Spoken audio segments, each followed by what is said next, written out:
Morning students.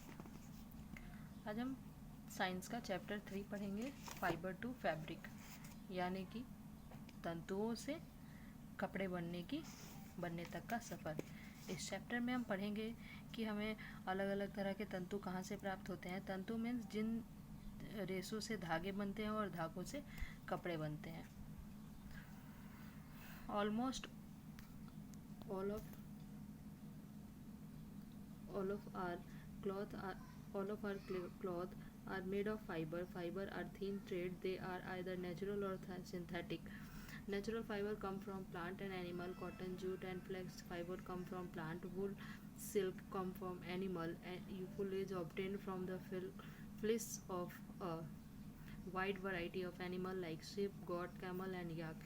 Silk fiber come from cocoon of the silk moth.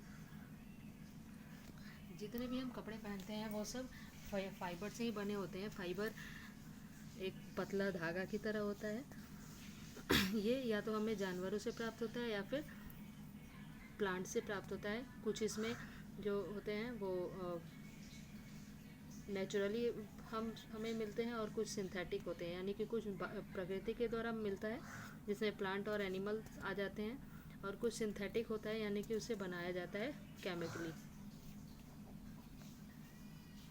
The first is wool. Wool is the most important animal fiber. It comes from sheep, goat, yak, camel and rabbit. These animals bear long hair on their body. Wool is obtained from these hairs. The sheep is the most important source of wool. wool यानी कि ऊन, ये हमें एक ऐसा प्रमुख fibre है जो कि हमें जानवरों से प्राप्त होता है। जानवर जैसे कि सिप, बकरी, याक, ऊँट, रैबिट, ये कुछ ऐसे प्रजाति के होते हैं जिनके शरीर में हेयर बड़े बड़े होते हैं और उनके हेयर से ही वूल बनाया जाता है। द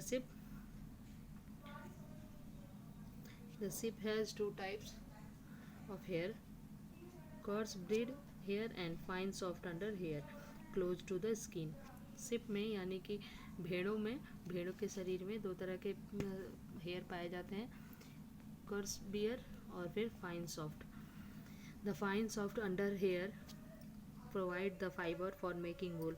जो सॉफ्ट फाइन अंडर हेयर वाला जो बाल होता है वही यूज़ किया जाता है ऊन बनाने के लिए। लोग अधिकतर भेड़ के ऊन का बना पहनना पसंद करते हैं। एनिमल दैट यील्ड वूल, अब अलग अलग एनिमल जिससे हमें ऊन मिलता है। Several breed of sheep yield wool, अधिकतर जो भेड़ के प्रकार होते हैं, प्रजातियाँ होती हैं, वो हमें ऊन प्रदान करती हैं।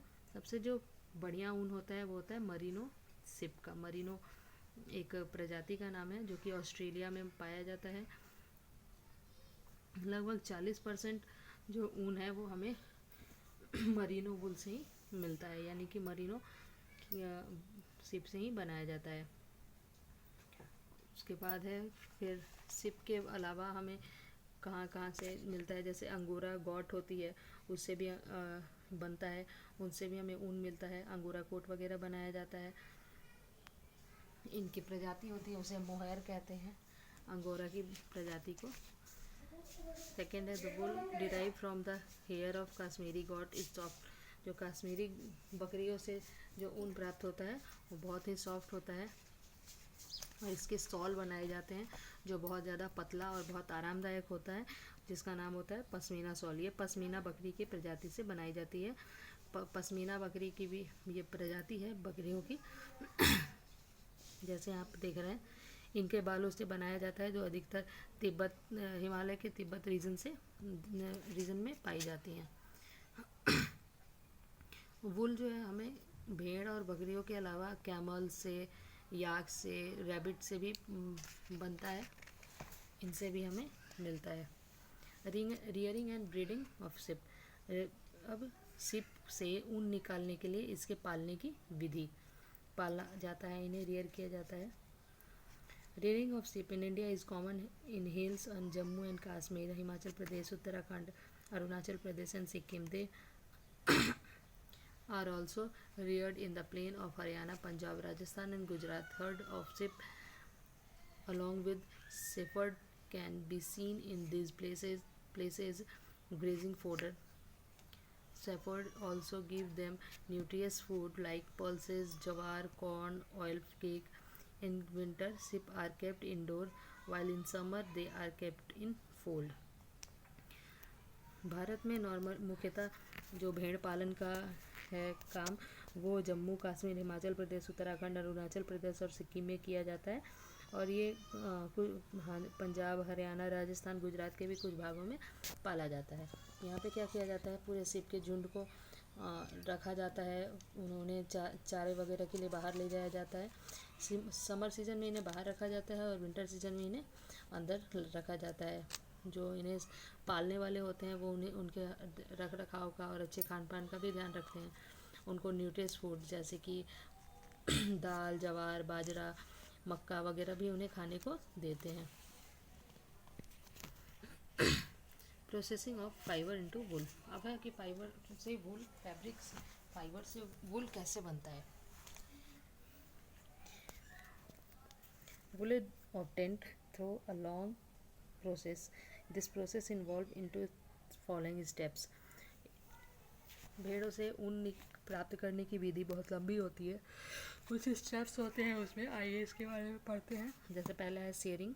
The process of removing fleece from the body of the sheep is called shearing. Shearing is usually done in early summer. This enables sheep to survive without any protective coat of hair. The hair provide woolen fiber. The hair of sheep grow again just as our hair do. पहले तो क्या किया जाता है, भेड़ के शरीर से उनका एक जो बाल होता है वो पूरे स्किन के साथ निकाल लिया जाता है, जैसे कि आप इस पिक्चर में देख रहे हैं। इस प्रक्रिया में इन्हें दर्द नहीं होता है, चोट नहीं लगती है, तकलीफ नहीं होती है और कुछ समय के बाद ये बाल खुद ब खुद आ जाते हैं। जैसे हमारे हेयर, हमारे सिर के बाल बढ़ते हैं, उसी तरीके से ये भी बाल बढ़ जाते हैं। दूसरा स्टेप आता है scouring. The sheared silk with hair thoroughly washed in tank with soapy water and alkali. अब जो छिले हुए इनके ये थे बाल थे, वो उसको एक टैंक में पानी में धोया जाता है, जो कि पानी साबुन से मतलब रहता है और उसमें केमिकल डाला गया रहता है। इससे क्या होता है कि ग्रीस, डस्ट या फिर उसके शरीर से जो अनडिज़ायरेबल चीज़ें थी वो सब चीज़ें उसके बाल में से अलग हो जाती हैं और वो साफ़ हो जाता है बिल्कुल अच्छी तरीके से। तो इसे स्कोरिंग कहते हैं। अब आजकल जो है स्कोरिंग मशीन से किया जाता है, जैसा कि आप इस पिक्चर में देख रहे हैं, टैंक में किया जा रहा है। Next is sorting. After scoring, the sheared hair is sent to the factory where hair of different texture are separated. The separation of hair in different texture is called sorting. उसके बाद क्या किया जाता है कि इसे कंपनियों में, फैक्ट्रियों में भेज दिया जाता है, जहाँ पे अलग अलग टेक्सचर के बाल अलग अलग करके रख दिए जाते हैं। इस प्रोसेस को सॉर्टिंग कहते हैं। फिर होता है कार्बनाइज। ये एक ऐसा प्रोसेस है जिसमें से पफी फाइबर्स को अलग किया जाता है और जो अलग अलग तरह के बाल होते हैं, जैसे कुछ साफ़ हैं, कुछ घुंघराले हैं, इन सब तरह के जो थोड़ा मुड़े हुए हैं, कर्व हैं, उन सबको अलग अलग रखा जाता है। इसको कार्बनाइज कहा जाता है। और इसे भी एक टैंक में किया जाता है जिस पानी में डिल्यूट सल्फरिक एसिड मिला हुआ रहता है। फिर होता है dyeing and oiling. The fibre can be dyed in different colour as the natural fleece is brown, white and black. अब क्या किया जाता है, इन सब के बाद इन फाइबर्स को ड्राई किया जाता है, यानी कि रंगा जाता है अलग अलग रंगों में। अगर नेचुरली देखा जाए तो नेचुरली भेड़ किस कलर के होते हैं, या तो वाइट, या तो ब्लैक, या तो ब्राउन। तो नेचुरल कलर तो ये थी, इन्हें अलग कलर में करने के लिए इन्हें रंगा जाता है। Carding. During carding, wool fiber are sent into the carding machine. Here the machine comb the loose fiber where are twisted into rope as called silver are then strength and twist into yarn.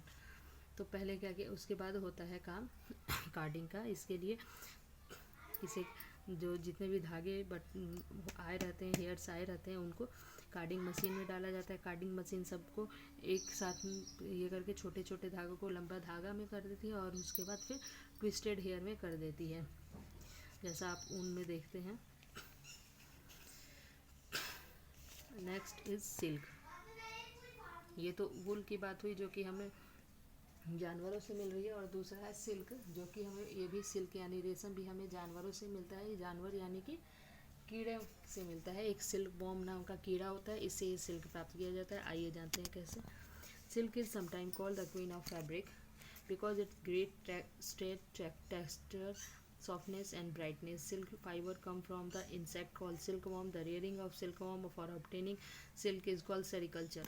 Silk को कभी कभी आपने सुना होगा कि queen of fabric भी कहा जाता है, यानी कि सारे कपड़ों की रानी कहा जाता है, क्योंकि इसके कपड़े का texture, colour, shine, brightness, strength, बहुत सॉफ्टनेस, बहुत मतलब बहुत अच्छा होता है। सिल्क जो है, जैसा कि मैंने आपको पहले ही बताया, सिल्क एक कीड़े से प्राप्त किया जाता है जिसका नाम होता है सिल्क वॉर्म। और सिल्क वॉर्म को पालने की प्रक्रिया जिसका इंटेंशन होता है कि हमें सिल्क ऑब्टेन करना है, यानी कि सिल्क प्राप्त करना है, उस प्रक्रिया को कहते हैं सेरिकल्चर। सर, इसके पीछे एक बहुत बड़ी कहानी है। कहानी ये है कि चाइना में आज से बहुत साल पहले एक बार चाइना के जो राजा थे वो शाम के समय बगीचे में बैठकर चाय ले रहे थे। तब तक क्या हुआ कि एक कोकून, जो शहतूत का पेड़ था, मलबरी ट्री था, शहतूत के पेड़ पे से एक कोकून उनके चाय में आकर गिर गया। जब उन्होंने देखा तो पाया कि ये तो बहुत ज़्यादा मतलब बहुत शाइनिंग, एक थ्रेड की तरह, एक धागे की तरह लग रहा है। तो फिर उन्होंने ये इसके ऊपर डिस्कवर चाइना वालों ने किया, चाइना में हुआ, और फिर चाइना ने इसे उसी कोकून की मदद से तंतु बनाए, तंतु से धागे बनाए, और धागों से कपड़ों की बुनाई शुरू हो गई। बहुत सालों तक, तकरीबन सैकड़ों सालों तक ये बात पूरी दुनिया से चाइना ने छुपा कर रखी, सीक्रेट रखा इसे। लेकिन बाद में ट्रैवलिंग के थ्रू या व्यापारियों के थ्रू, ट्रेडर्स वगैरह से ये चीज़ें अदर पार्ट्स ऑफ वर्ल्ड में फैल गई और लोग इसे अदर पार्ट्स में भी यूज़ होने लगा।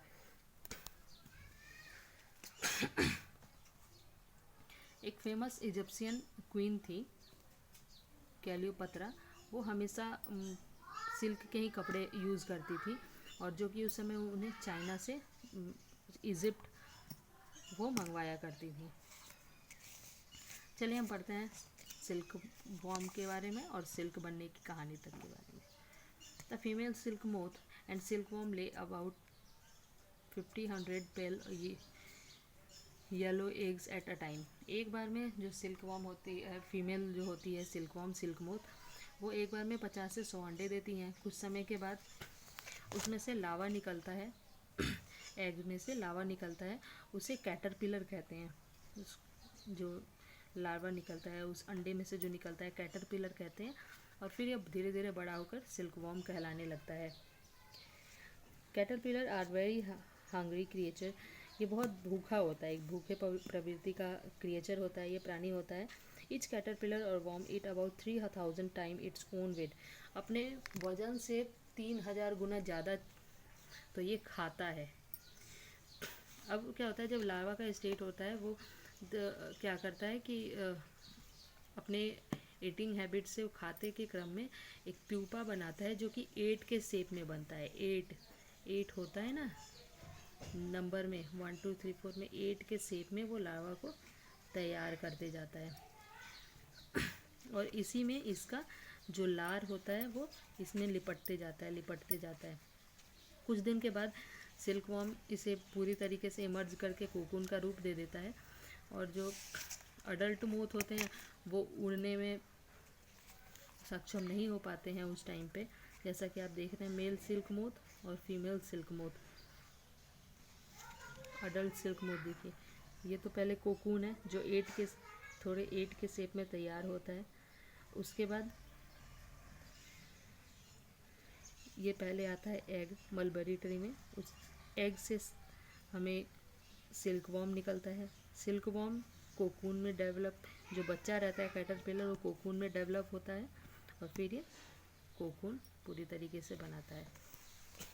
Next is types of silk. Silk के अलग अलग टाइप्स होते हैं, अलग अलग तरह के सिल्क पाए जाते हैं। जैसा है पहले मलबरी सिल्क। मलबरी सिल्क जो है वो सिल्क मोथ से पाया जाता है, यानी कि जो सिल्क वॉर्म होते हैं उनसे पाया जाता है। वो मलबरी ट्री में रहते हैं, मलबरी ट्री पे रहते हैं, यानी कि शहतूत के पेड़ पे रहते हैं। और जो मलबरी ट्री से प्राप्त होने वाला सिल्क होता है वो बहुत ज़्यादा सॉफ्ट, लस्टरस, इलास्टिक होता है, बहुत सुंदर होता है, कलर उसका बहुत अच्छा होता है। तासार सिल्क, तासार जो है वो सिल्क मॉथ से प्राप्त किया जाता है, जो कि एंथ्रिया माइलिटा कहलाती है। ये एक अलग प्रजाति होती है कैटरपिलर की। ये जो सिल्क फीड करती है, बनाती है, वो ओक के पेड़ पे यानी आग के पेड़ पे बनाती है। भारत में तुषार सिल्क जो है, तासार सिल्क है, मोस्टली मध्य प्रदेश और छत्तीसगढ़ में पाया जाता है। उसके बाद है मूंगा सिल्क। मूंगा सिल्क एंथ्रिया नाम के जो प्रजाति की होती हैं सिल्कवर्म, उनसे प्राप्त किया जाता है। और ये सोम या फिर साल के पेड़ पर रहते हैं। और फिर ये जो मूंगा सिल्क होता है ये तासार सिल्क से बेटर होता है, इसका टेक्सचर वगैरह उससे ज़्यादा अच्छा होता है। फिर है एरी सिल्क। एरी सिल्क एरी मोथ से आता है, जो कि कैस्टर के पेड़ पे रहते हैं। जैसा कि ये आपने ये कीड़े कहीं देखे होंगे अपने आसपास, इस तरह के कीड़े होते हैं, ये रहता है। Rearing silkworm. अब सिल्कवर्म को कैसे ये किया जाता है? सिल्कवर्म को मलबरी ट्री पे hundreds of thousands of mulberry tree लगाया जाता है, और वहाँ पे फीमेल मोथ पाली जाती है, यानी सिल्कवर्म पाले जाते हैं, क्योंकि उनसे ये बनाया जा सके, उनसे सिल्क प्राप्त किया जा सके, इसके लिए किया जाता है। ये देखिए प्रोसेस बता रहा है किस तरीके से लावा से उसे अलग किया जाता है। फिर प्रोसेस होता है सिल्क, इससे थ्रेड से छोटे छोटे रेशों से थ्रेड बनाना और थ्रेड से फाइबर बनाने की विधि होती है। और आपका ये चैप्टर खत्म होता है।